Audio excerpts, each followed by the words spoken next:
Pour la vidéo d'aujourd'hui, je veux parler d'Ansu Fati et de la situation qu'il a avec le FC Barcelone. Il a été dit que Barcelone prépare un plan physique pour Ansu Fati.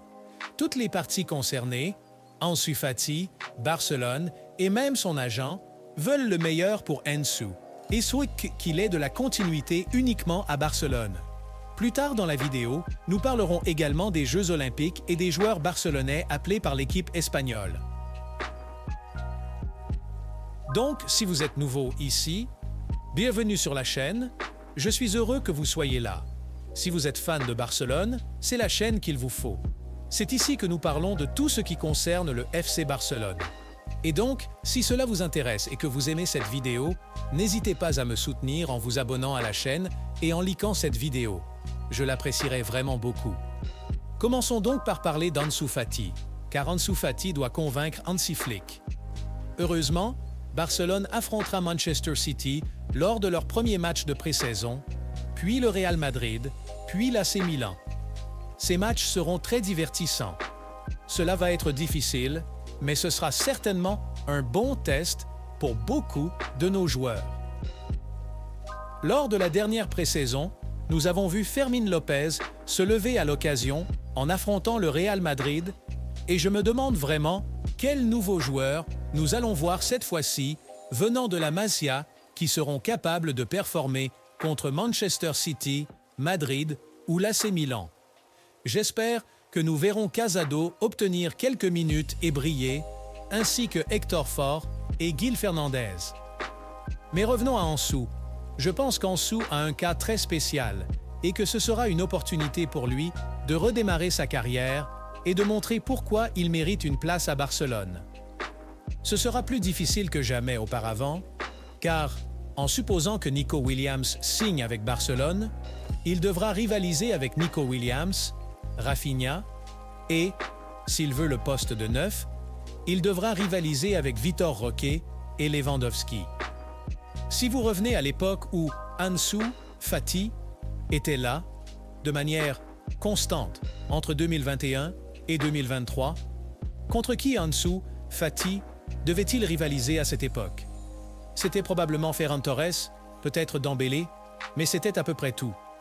Il était facile pour Ansu Fati d'obtenir des minutes au sein des trois de devant, mais cette fois-ci, Barcelone sera très strict. Ils vont lui donner quelques chances, mais la concurrence sera très élevée, et j'espère qu'il grandira maintenant. Le plus gros problème sera, cependant, son salaire. Car lorsque Ansu Fati a renouvelé son contrat en 2021, il a accepté de gagner 14 millions d'euros bruts par saison. C'est beaucoup d'argent. La saison dernière, Barcelone lui a payé 2,7 millions d'euros et Brighton a pris en charge le reste, soit environ 8 à 9 millions d'euros pour le salaire de la dernière saison. Le fait qu'Ansu Fati revienne et soit ensuite enregistré en Liga signifie que Barcelone devra revenir au salaire qu'il lui payait, soit 14 millions d'euros. Beaucoup pourraient se demander pourquoi Laporta voudrait donner une telle somme d'argent à Ansu par an. Clairement, Barcelone ne peut pas vraiment se permettre de tels salaires. Et voici le problème. Lorsqu'Ansu Fati a renouvelé son contrat en 2021, c'était également l'année où Joan Laporta travaillait à sécuriser l'avenir de Barcelone parce qu'il venait d'arriver, et l'un des joueurs considérés comme l'avenir de Barcelone était Ansu Fati. Et c'était avant qu'Ansu Fati ne commence à subir 2 à 3 blessures par saison après avoir signé ce renouvellement. Oui, il avait déjà une blessure avant cela, mais tout le monde pensait que c'était temporaire et que c'était derrière lui, et qu'en avançant, Ansu Fati ne recevrait plus jamais une autre blessure. C'était l'idée générale. Mais ensuite, une fois qu'Ansu Fati a renouvelé son contrat avec Barcelone en 2021 et qu'ils ont accepté de lui payer 14 millions d'euros par saison, c'est là qu'Ansu Fati a commencé sa phase la plus brutale, subissant 2 à 3 blessures par saison. Croyez-moi, Barcelone comptait vraiment sur Ansu. Il y a une raison pour laquelle ils lui ont donné le maillot numéro 10. Ils ont dit « Tu es assez bon. Oui, tu as eu une blessure avant, mais ce n'est rien. Tout cela est derrière toi. Nous te donnons le numéro 10 parce que nous savons que tu vas marquer de nombreux buts avec nous et nous allons également augmenter ton salaire.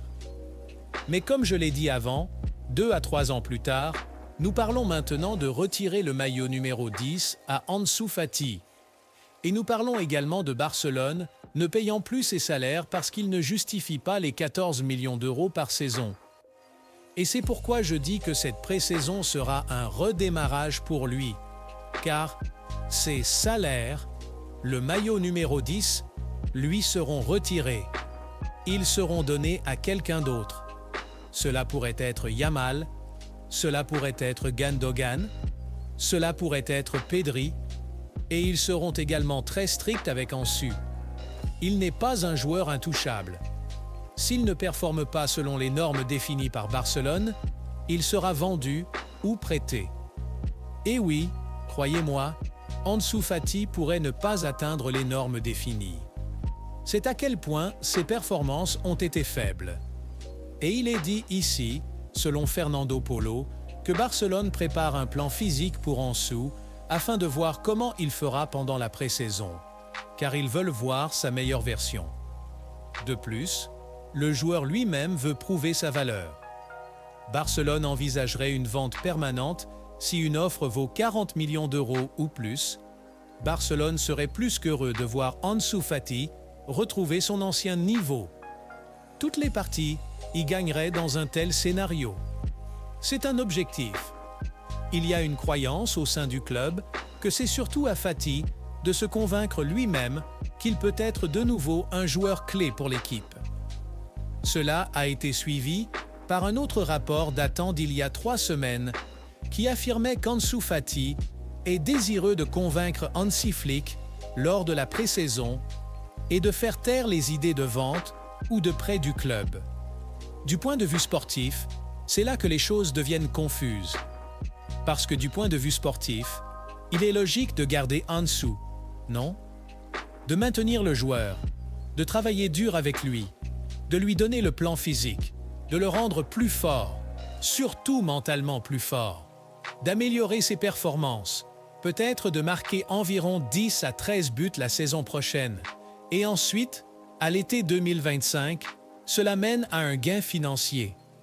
Vous pouvez le vendre pour une bonne somme, environ 45 à 50 millions d'euros, ou vous maintenez simplement le joueur parce qu'il a été suffisamment bon pour rester au club. Mais le salaire est ce qui maintient Barcelone dans cette zone grise. Car, comment pouvez-vous dire oui à un joueur qui ne justifie actuellement pas de recevoir 14 millions d'euros par saison? Barcelone ne peut tout simplement pas se permettre de laisser partir une telle somme. Ils sont stricts, ils sont limités. Ils doivent être très efficaces avec leurs fonds. Ce serait bien de voir Barcelone donner une chance à Ansu Fati et une saison pour montrer ses performances, mais 14 millions d'euros, c'est 14 millions d'euros. Donc, idéalement, si Ansu Fati reste, disons que Barcelone accepte et dit « Vous savez quoi, peu importe, nous allons juste encaisser le coup et payer cet homme. » Et si Ansu Fati continue, j'espère qu'il pourra marquer au moins 12 buts la saison prochaine. Je veux dire, Fermín López a marqué 11 buts en tant que joueur remplaçant. Et pour quelqu'un qui a un grand instinct pour le but, Ansu Fati devrait marquer 12 à 13 buts. Au minimum, c'est le minimum. Tout ce qui est au-dessus de cela serait un succès, et j'espère vraiment qu'il pourra le faire parce que cela aiderait Barcelone tout au long de la saison. Ansu Fati pour lui-même et son avenir, et aussi Jorge Mendes, qui est son agent en ce moment. Et je veux dire, si Jorge Mendes trouve une offre de 40 millions d'euros maintenant, ce qui, je crois, n'est pas possible en raison de son niveau, je dirais que Barcelone devrait juste la prendre et oublier d'essayer de remettre le joueur à son niveau optimal, le ramener à son meilleur niveau et simplement oublier cela. Prenez les 40 millions d'euros. Mais je pense qu'il est sûr de dire que Jorge Mendes ne trouvera probablement pas de club qui est prêt à payer 40 millions d'euros. Et nous verrons comment Ansu Fati évolue à partir de là. S'il atteint au moins 70% de ce qu'il était, je pense qu'Ansu Fati devrait viser la position de numéro 9 et ne pas se battre pour la position d'ailier gauche, car je regardais Ansu Fati et ce qu'il a fait au cours des 365 derniers jours. Selon ce rapport, Ansu Fati est correct en termes de buts non sur penalty. Il est correct en termes de tirs totaux, n'est-ce pas? Il est dans le 99% et il tire en moyenne environ 4,2 tirs par 90 minutes. C'est très décent. Mais si vous regardez ses courses progressives et ses dribbles réussis, des traits qu'un ailier devrait avoir pour être considéré comme un très bon ailier, Ansu Fati ne les a pas. Ses chiffres sont très bas et cela reflète ce qui est arrivé à Ansu l'année dernière. Il a perdu sa vitesse, il a perdu son explosivité sur les flancs et en termes de course progressive, il est dans le 35e P.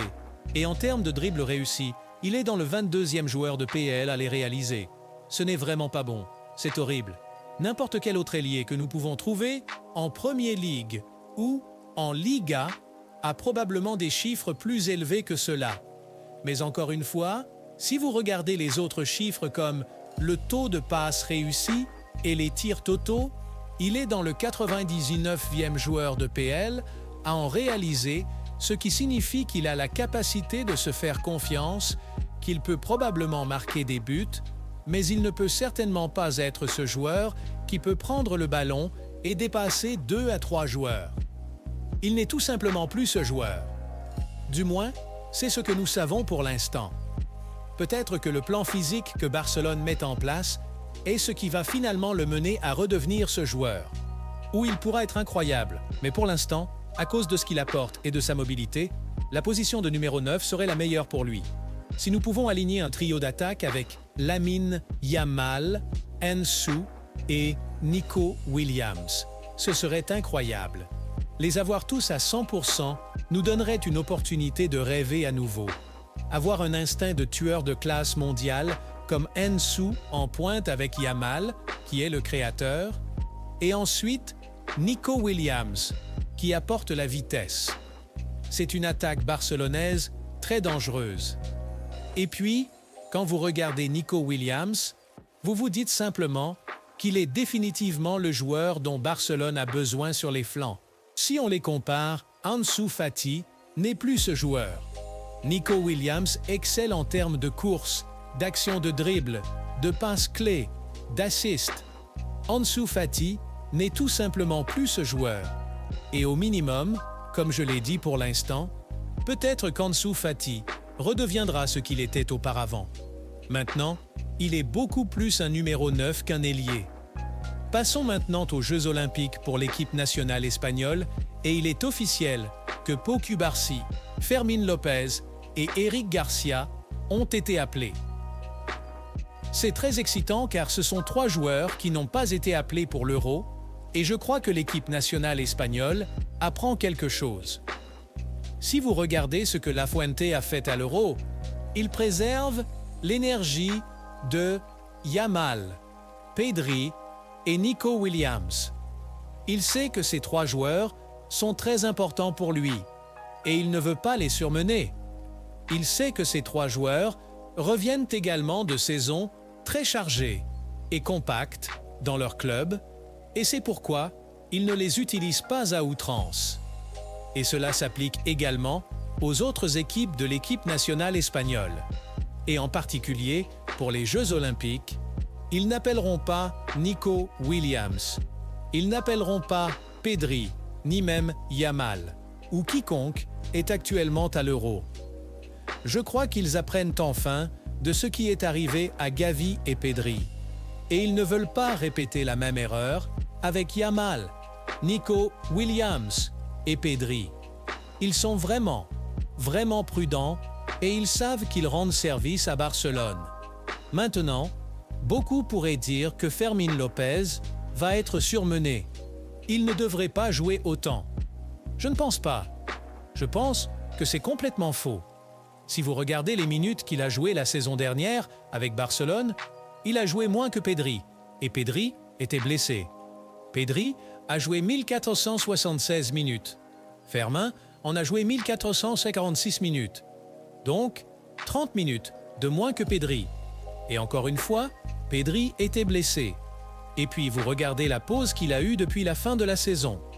Fermín López n'a pas joué au football depuis 6 semaines. Évidemment, il s'entraîne. Mais il n'a pas été dans des compétitions réelles et compétitives depuis très longtemps. Participer aux Jeux Olympiques serait une excellente transition pour lui une fois qu'il rejoindra la saison de Liga avec le FC Barcelone et évidemment, vous savez, s'il va loin dans les Jeux Olympiques, il se peut qu'il ne participe même pas à la pré-saison. Et c'est dommage pour lui. Je pense que si vous placez Fermín López dans des compétitions où il joue un football à haute intensité, comme je l'ai dit, une fois qu'il reviendra à Barcelone, il sera en pleine forme et prêt à jouer. Et la même chose s'applique à Cubarsí, mais raterons la pré-saison pour convaincre Flick d'une place de titulaire. Beaucoup se sont inquiétés des minutes de Cubarsí et de savoir s'il est surutilisé. Pensez-y, n'est-ce pas? Il joue au football de haut niveau, non pas depuis août 2023, mais depuis janvier 2024.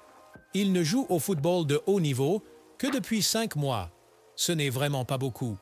C'est la moitié de la saison et ensuite Cubarsí prend une pause de 6 semaines sans jouer de football compétitif. Pour moi, je vois Cubarsí aller aux Jeux Olympiques de manière très saine et revenir à la saison de Barcelone en étant pleinement reposé. En fait, une fois que Cubarsí reviendra à Barcelone pour jouer en pré-saison ou en Liga, il sera beaucoup plus difficile pour lui d'obtenir des minutes. Il ne sera pas pleinement utilisé, comme nous l'avons vu, sous Xavi. Andreas Christensen retournera certainement à la position de défenseur central, car Hansi Flick signera 2 milieux de terrain défensifs centraux. Cela forcera Christensen à revenir à sa position avec Ronald Araujo. Et donc, Cubarsí a un long chemin à parcourir et je suis impatient de voir ces joueurs jouer aux Jeux Olympiques, même si j'aurais voulu qu'ils fassent la pré-saison. C'est tout pour cette vidéo. Merci de l'avoir regardé jusqu'au bout.